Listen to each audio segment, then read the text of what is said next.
Täällä oli nikotiinihaluisia ihmisiä, kyselivät tupakkapistettä. Muistakaa, että se on tuossa lähellä tuota ravintolaa, Infopisteen ja ravintolan välissä merkitty alue. Vain sillä alueella saa tupakoida.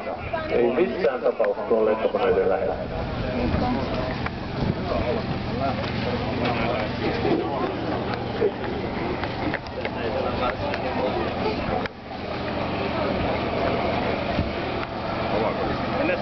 Jos teiltä katoaa täällä ihmisjoukossa joku ystävä, niin infopisteeseen ilmoituksia. Kokoontukaa muutenkin, siellä sopikaa vaikka etukäteen, että infopisteen luona tuossa tuulipussijuurella on hyvä paikka tavata.